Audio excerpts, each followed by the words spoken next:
Pidato Perdana Menteri Pakistan, Imran Khan, di Sidang Umum PBB, dia menyampaikan bagaimana dunia Barat telah mengembangkan Islamophobia. Perdana Menteri Pakistan Imran Khan memberikan tampilan yang sangat menarik dalam Sidang Umum PBB tanggal 25 September lalu. Dimulai dengan kalimat, "Ya kana, budu wa ya kana stain", dia menguraikan 4 permasalahan yang butuh perhatian PBB. Pada permasalahan yang ketiga, Imran Khan menjelaskan tentang bahaya Islamophobia berkembang di dunia Barat. Dengan gamblang dia menjelaskan bahwa apa yang telah ditanamkan oleh media Barat tentang Islam adalah hal yang nyata-nyata salah. Dia menjelaskan bagaimana pandangan orang Barat terhadap Islam, seperti yang dialaminya selama tinggal di Inggris. Dalam pidatonya itu dia menjelaskan siapa Nabi Muhammad Sallallahu Alaihi Wasallam, bagaimana Nabi Muhammad telah berhasil mendirikan sebuah negara Islam pertama yaitu Madinah, yang berhasil memberikan kejayaan kepada dunia selama lebih dari 700 tahun. Dan dari hasil sidang ini dia berharap kepada semua pimpinan negara yang hadir dalam sidang ini agar bisa meluruskan pandangan salah yang selama ini ditujukan oleh orang-orang Barat terhadap Islam. Dia juga menjelaskan bagaimana cara pandangan orang Muslim terhadap penganut agama lain dan sebaliknya bagaimana pandangan non-Muslim terhadap Islam terkhusus di daerah di mana Islam menjadi minoritas. Dia juga menyesalkan pimpinan-pimpinan negara Muslim yang cenderung diam dengan apa yang telah dilakukan dunia Barat terhadap kaum Muslim dan beberapa penghinaan yang telah mereka lakukan kepada kaum Muslim saat ini. Menurutnya, adalah tanggung jawab para pemimpin negara Muslim untuk menjelaskan kepada para pemimpin negara non-Muslim ini apa itu Islam, bagaimana kehidupan Islam yang sebenarnya yang sesuai dengan apa yang telah diajarkan oleh Nabi Muhammad Sallallahu Alaihi Wasallam.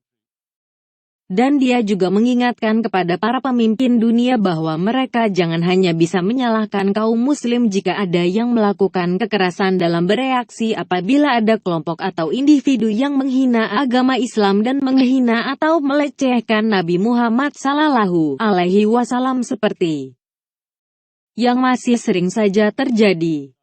Imran Khan mendesak Perserikatan Bangsa-Bangsa PBB untuk secara universal melarang apa yang disebutnya peningkatan Islamophobia di banyak negara, termasuk di negara tetangganya, India.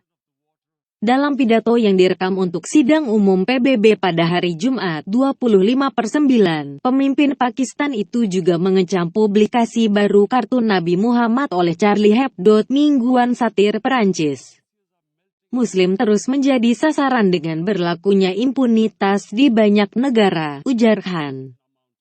Ia menambahkan, tren kebencian dan kekerasan yang meningkat terhadap agama, atas nama kebebasan berpendapat, menegaskan Islamophobia. Kami menekankan bahwa provokasi yang disengaja dan hasutan untuk kebencian dan kekerasan harus dilarang secara universal, kata Khan. Majelis ini seharusnya mendeklarasikan Hari Internasional untuk memerangi Islamophobia dan membangun koalisi untuk memerangi momok ini, tegasnya.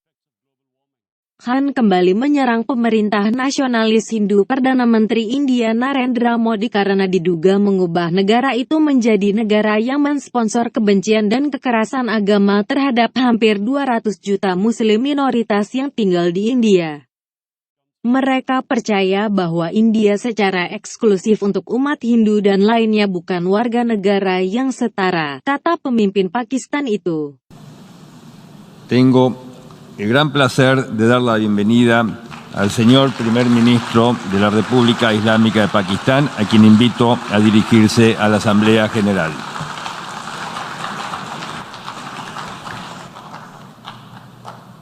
Bismillahirrahmanirrahim. Iyyaka na'budu wa iyyaka nasta'in. Mr. President, Honorable Secretary General, Excellencies, ladies and gentlemen,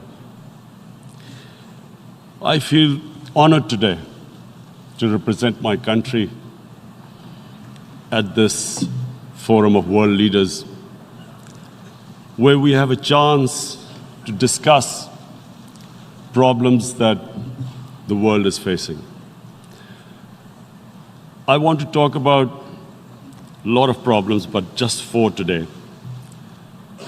And I especially came to this forum despite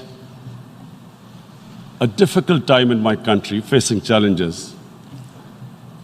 I would not have come, but because I feel that there are some very urgent problems which the world must address. So first of all, I start with climate change. So many leaders have talked about climate change. My third point is Islamophobia. There are 1.3 billion Muslims in this world. There are millions of Muslims living in other countries, European countries, in the US, as minorities.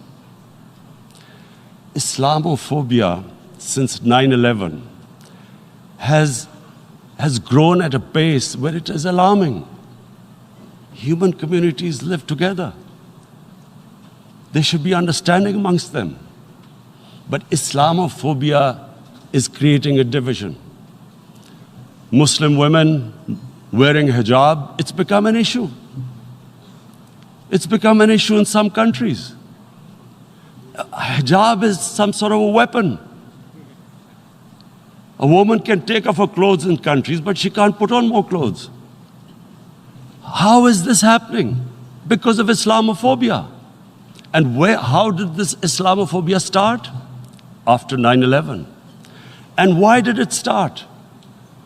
Because certain Western leaders equated terrorism with Islam. Islamic terrorism. Radical Islam. What is radical Islam? There is only one Islam. And that is the Islam we follow of Prophet Muhammad sallallahu alaihi wasallam. There is no other Islam. Radical Islam, Islamic terrorism, what message did they send to people in the West? And why is there Islamophobia?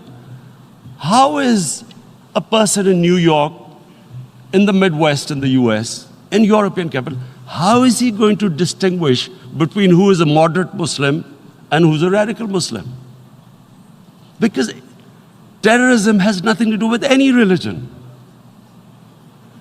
This Islamic terrorism, Islamic radicalism, and sadly used by leaders, this has been the main reason for this Islamophobia. And it has caused pain amongst Muslims. We in Muslim countries watch this Islamophobia traveling abroad, and it's getting worse. And may I just say, Mr. President, that in European countries, it is marginalizing Muslim communities. And we all know that marginalization leads to radicalization. Some of the people who ended up as militants in Syria and other places were from marginalized Muslim communities.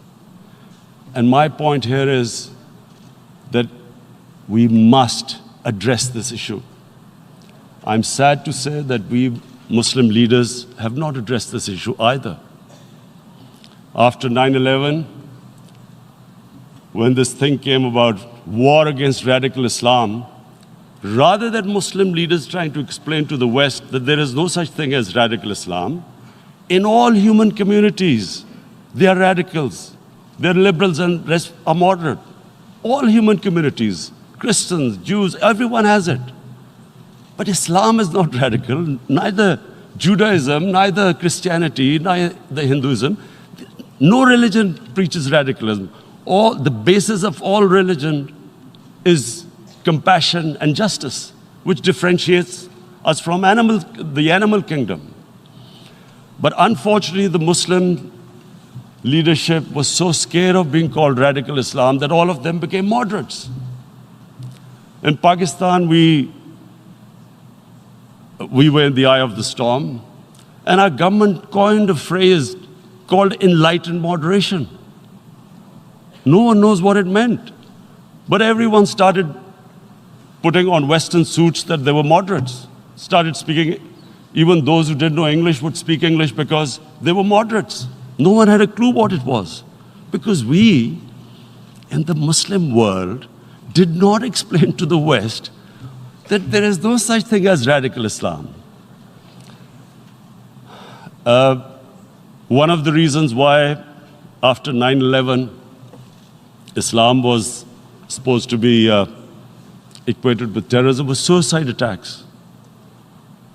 Because the 9/11 bombers did a suicide attack, all sorts of theories came up that the Muslims are involved in suicide attacks because they will get virgin in heavens. Some came up with, what about women, suicide attackers? So this bizarre thing happened. No one explained. Suicide attacks and Islam were equated. No one did research that before 9/11, the majority of suicide attacks in the world were by Tamil Tigers, who were Hindus. No one blamed Hinduism, and quite rightly. What has Hinduism got to do with what desperate people were doing in Sri Lanka? We all know we've seen films about Japanese kamikaze pilots at the end of the Second World War doing suicide attacks. No one blamed the religion. But here we were trying to prove we were moderates and not explaining to the West. But the most important thing I wanted to say here today, in explaining this Islamophobia, Mr. President, and I feel it's very important because I played professional sport in England, I spent a lot of time there, so I know how the Western mind works and how West views religion. So where the misunderstanding about Islam came. And one of the reasons it caused Islamophobia. That was, in 1989, this book was published, maligning, insulting, ridiculing our Prophet Muhammad sallallahu alaihi wasallam. And there was a reaction in the Muslim world. The West couldn't understand what was the problem. Because in the West, because I have spent so much time in the West, religion is perceived completely differently. They don't look upon religion like we do. And so, Islam was supposed to be an intolerant religion. It was against freedom of expression. And Islam took a real beating 30 years ago. I still remember it became a watershed. And every 2 or 3 years, someone would malign our Prophet, peace be upon him. There would be a reaction by the Muslims. And again, it was Islam, an intolerant religion. Again, this time, I blame a certain section of the people in the West who deliberately provoked this, knowing the impact it would have. But the majority of the people in the West didn't understand. This is where, again, Muslim leadership let the Muslims down. We should have explained to them what our Prophet, peace be upon him, means to us.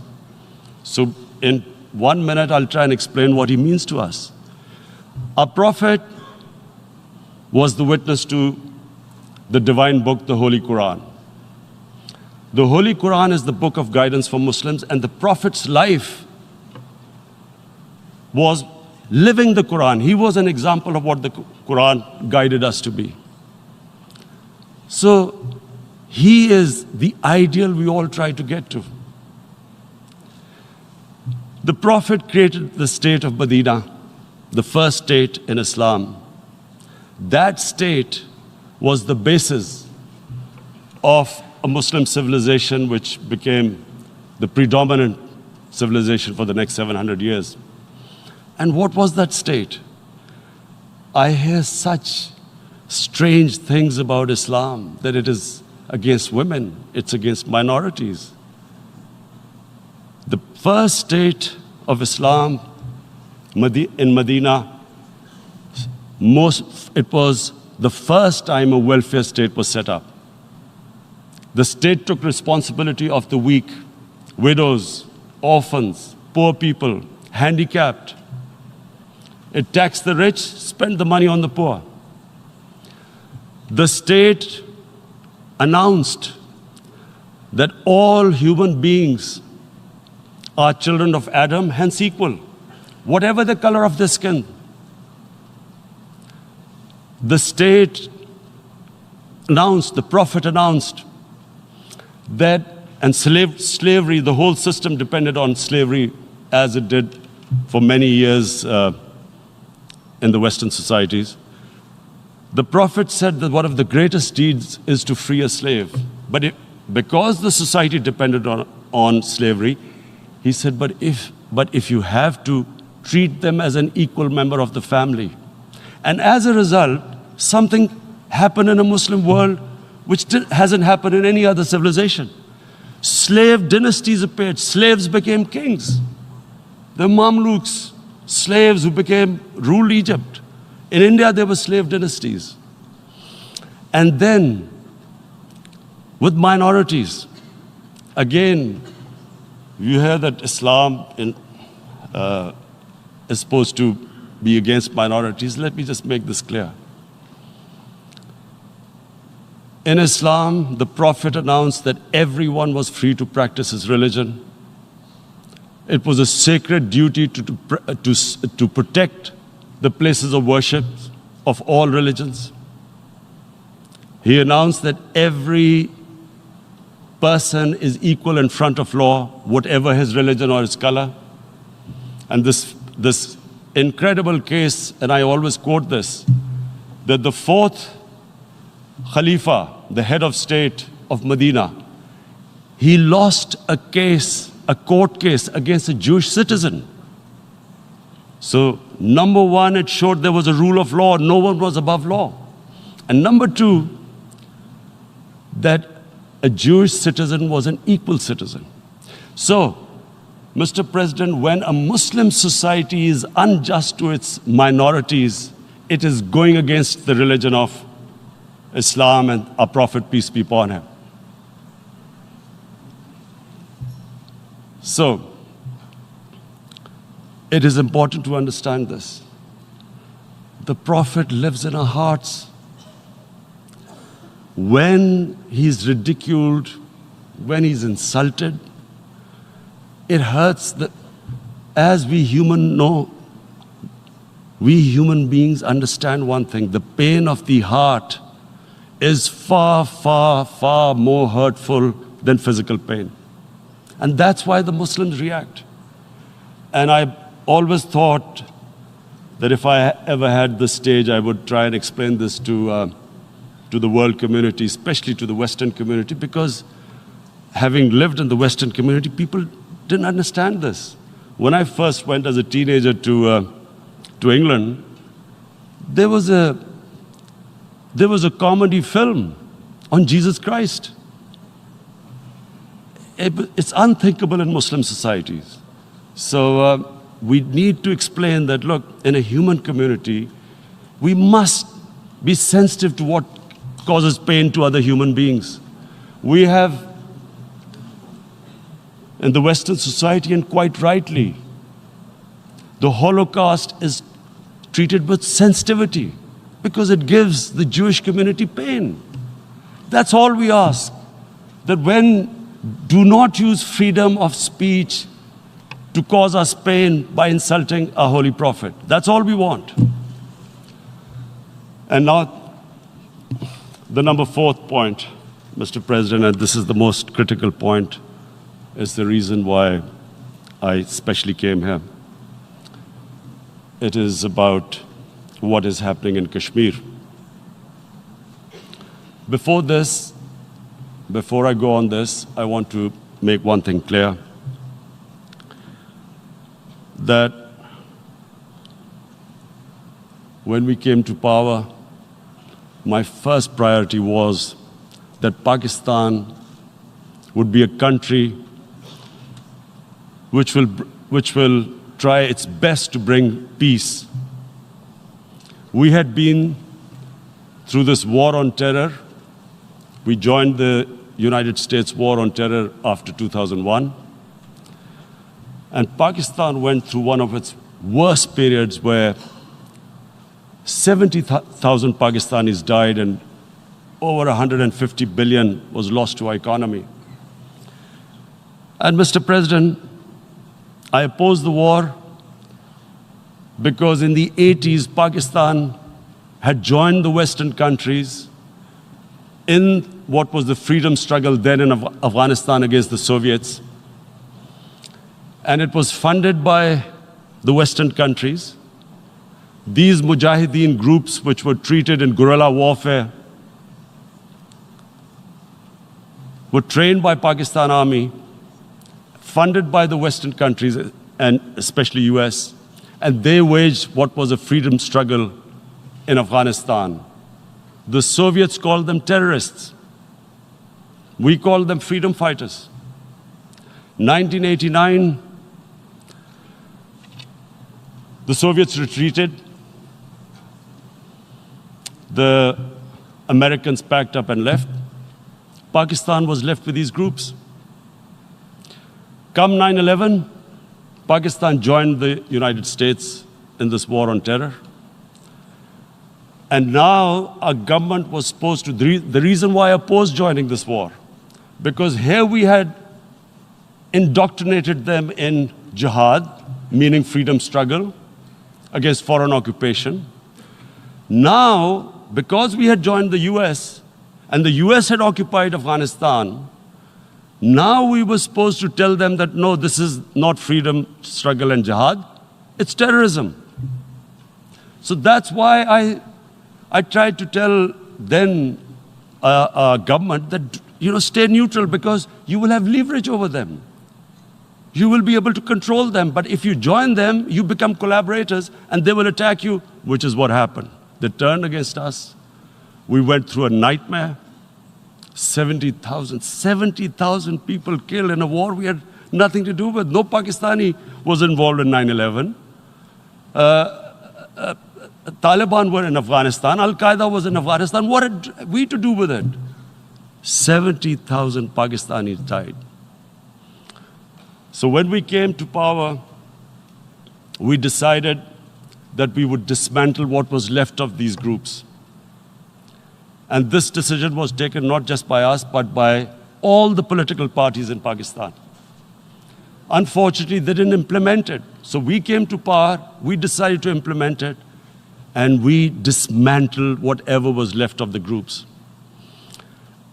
And I know that India keeps accusing us that there are these groups there. I would like the United Nations to send observers, see for themselves what we've done. No Pakistani government would have dared to do this because it would have created strife. But we decided that there would be no militant organizations in Pakistan. So I need to give you this background and to what I'm going to say later on. And secondly, we started mending fences. I invited the Afghan president. We developed a relationship with Afghanistan. We had problems with Iran. We mended fences there. And then India. Now let me just give you a little background about my relationship with India. Because of cricket, and cricket being it's a passion in the subcontinent, I had great following in India. I have friends in India, and I loved going to India. So immediately, when my party came to power, the first thing we did was to immediately reach out to India. And I spoke to President Modi and I said, look, we have similar problems.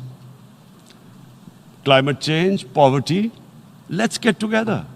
Let's resolve our differences through trade. Let's build a relationship on trust. Prime Minister Modi told me that, there were terrorist attacks from Pakistan. I said, we have problems with you. There are terrorist attacks which we know are instigated by India in Balochistan.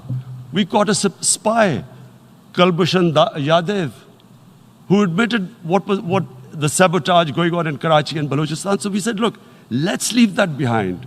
Let's move forward. Our main priority should be our people. The highest number of poor people live in the Indian subcontinent. Unfortunately, didn't make any headways. Our foreign minister was supposed to meet on this in the UNGA last year. India cancelled it. We thought that it's their election coming up. It's a nationalist, ultra-nationalist party. It doesn't want to cozy up to Pakistan. So we thought, okay, we'll wait till the elections. Meanwhile, a 20-year-old Kashmiri boy, whose father said was radicalized by the security forces in Kashmir, blew himself up on an Indian convoy. Immediately, India blamed us. I spoke to the Indian public on television. I said, if you give us any iota of proof, we will immediately take action, because we've clamped down on these groups. Rather than sending us any proofs, they sent their jets in, they bombed us. We retaliated. A jet, 2 of their planes were shot down, 1 pilot bailed out in Pakistan. We immediately returned the pilot, saying that, look, we do not want any escalation. Rather than taking that as a peace gesture, the entire campaign, almost the entire campaign of Mr. Modi in the election was how he had taught Pakistan a lesson that jets had killed 350 terrorists. Complete lie. They had just killed about 10 trees of ours, which was quite painful given that, we are growing all these trees. He then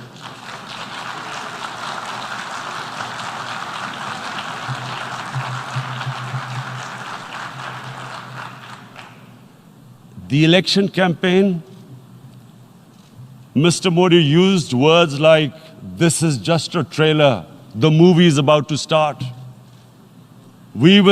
I went into Pakistan and taught them a lesson. This was the election campaign. Okay, so we thought, us politicians make all these statements to win elections. So, okay, after elections, we'll get back to our normal relationship. Well, the moment the elections ended, we approached India. No response, but then we discovered they were trying to push us in the fat of blacklist to bankrupt us. That's when we realized there was an agenda. And that agenda became obvious on the 5th August when India went against 11 United Nations Security Council resolutions, which say that Kashmir is a disputed territory and the people of Kashmir have the right of self-determination. They went against that. They went against Simla Accord, which is about bilateral, sorting out our differences through bilateral means, went against that.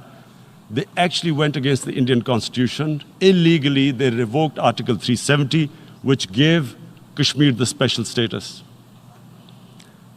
They got an extra 180,000 troops there. Total number of security forces in Kashmir now are 900,000.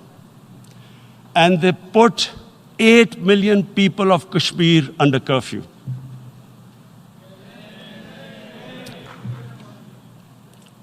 Mr. President, now I just briefly want to make the people understand, how can anyone do something like this? And for that, I have to explain to you what is RSS. RSS, Mr. Narendra Modi is a life member of RSS. RSS was an organization that was inspired by Adolf Hitler and Mussolini, came about in 1925.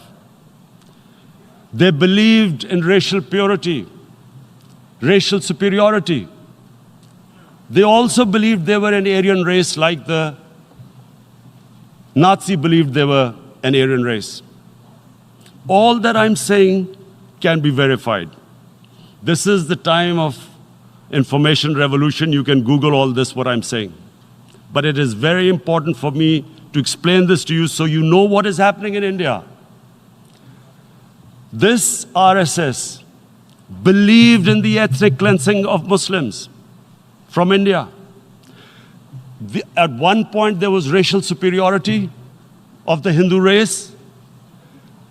Secondly, it was hatred for the Muslims and for the Christians because they believed that this golden age of Hindu civilization was stopped because of Muslim rule centuries back and then the British rule of India. So it was racial superiority and hatred for Muslims and Christians. This is openly stated. You look at the founding fathers of RSS, Golwalkar and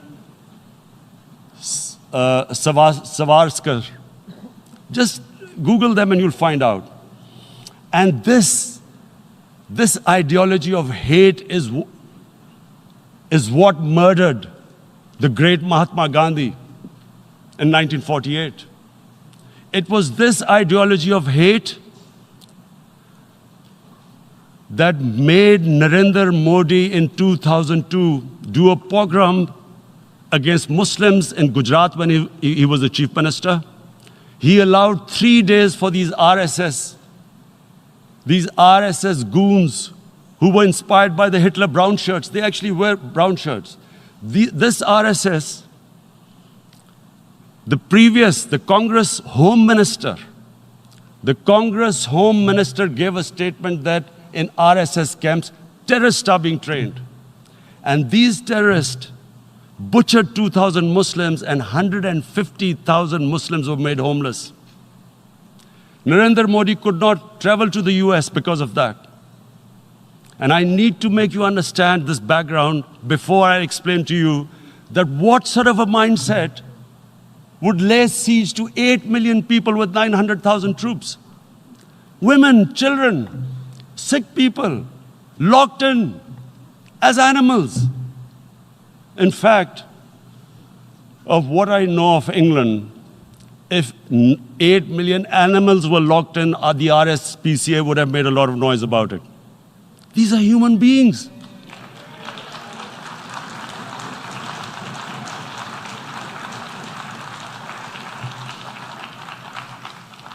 And Mr. President, what comes with racial superiority, these illusions of Aryan superior race, is arrogance. The two go together.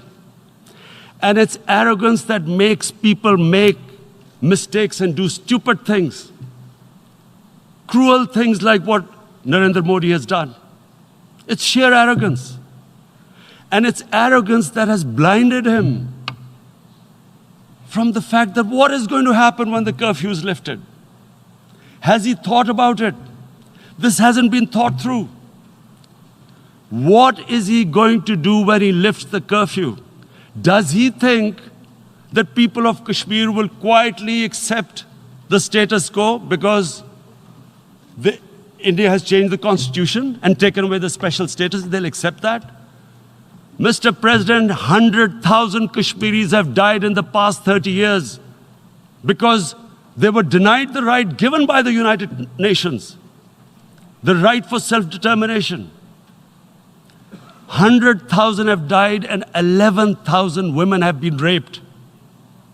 There are 2 United Nations human rights reports on this. The world hasn't done anything because India is a huge market, 1.2 billion people. Sadly, the material prevails over the human. But this has serious consequences. Again, I repeat, that's why I'm here. Look, what is going to happen when the curfew is lifted will be a bloodbath. The people will come out. There are 900,000 troops there.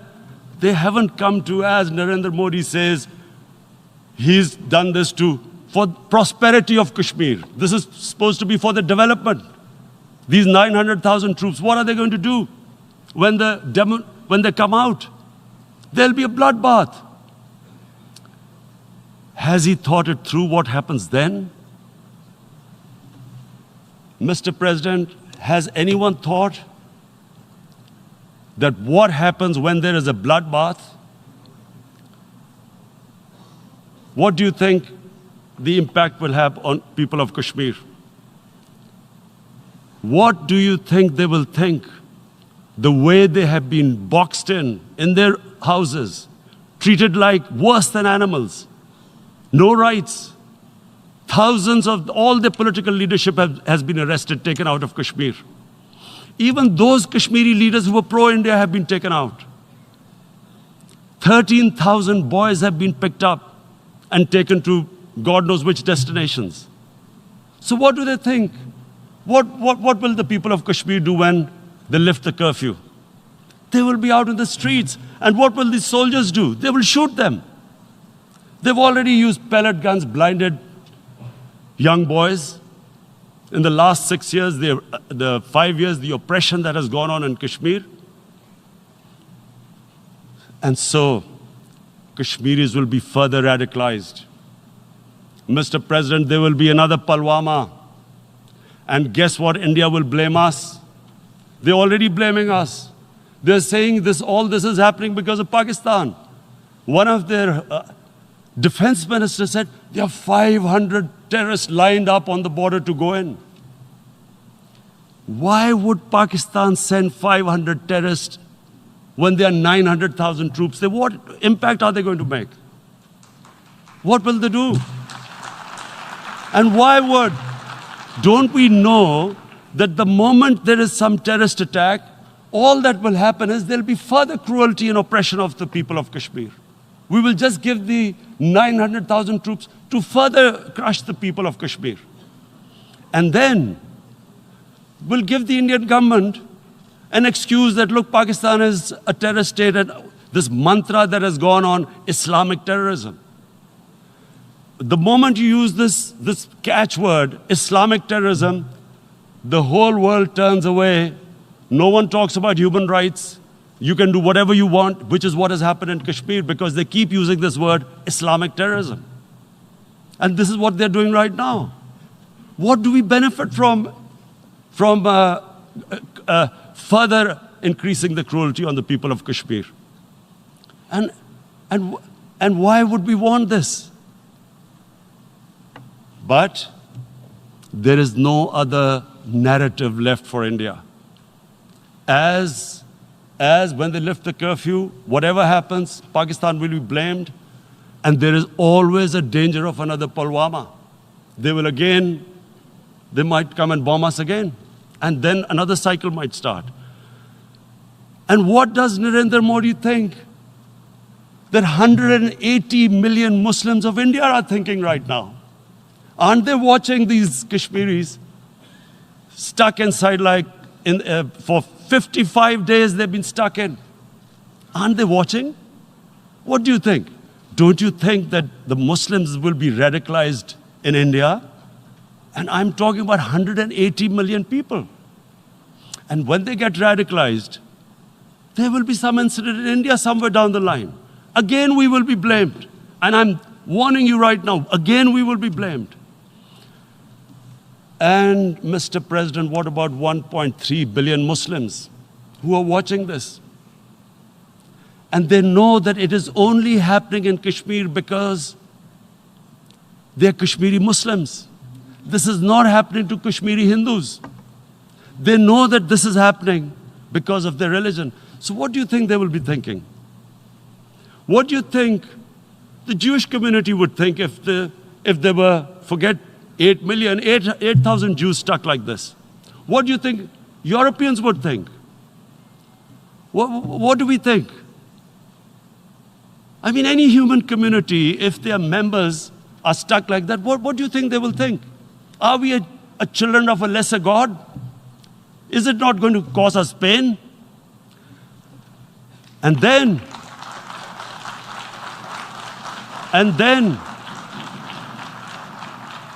And then I'll tell you what will happen. People will, in the 1.3 billion Muslims, someone will pick up arms.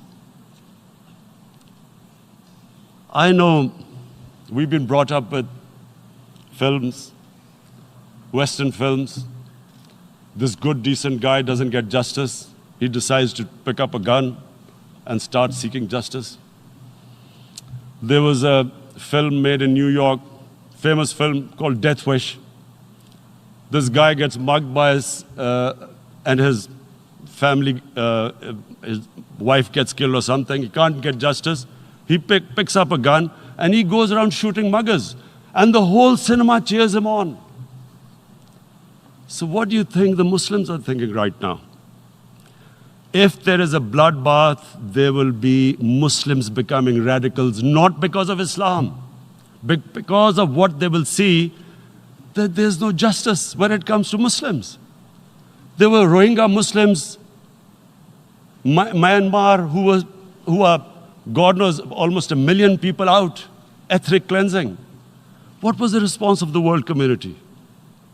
So what do you think will be the response of 1.3 billion Muslims? I picture myself. I'm in Kashmir. I've been locked up for 55 days. I have heard about, and there are rapes, Indian Army going into homes, soldiers. Would I want to live this humiliation? Would I want to live like that? I would pick up a gun. You're forcing people. You are forcing people into radicalization. When people lose the will to live, what is there to live for? And this is what, if you can do this to human beings, you are actually radicalizing people. And so, Mr. President, I want to repeat here, this is one of the most critical times. There will be a reaction to this. Pakistan will be blamed. 2 nuclear-armed countries will come face to face like we came in February. And before we head in that direction, the United Nations has a responsibility. This is why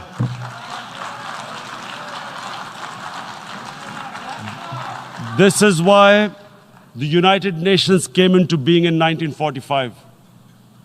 You were supposed to stop this happening. I feel we are back to 1939, Munich. Czechoslovakia has been taken, annexed. What is the world community going to do? Is it going to appease a market of 1.2 billion, or is it going to stand up for justice and humanity?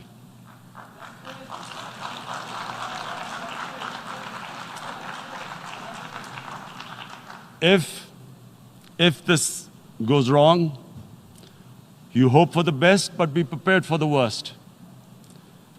If a conventional war starts between the 2 countries, Mr. President, if a conventional war starts, and anything could happen, but supposing a country 7 times smaller than its neighbor is faced with the choice, either you surrender or you fight for your freedom till death, what will we do?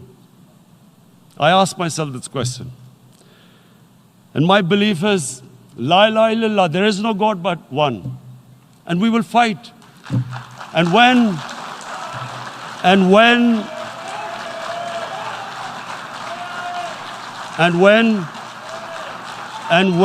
a nuclear-armed country fights to the end, it will have consequences far beyond the borders.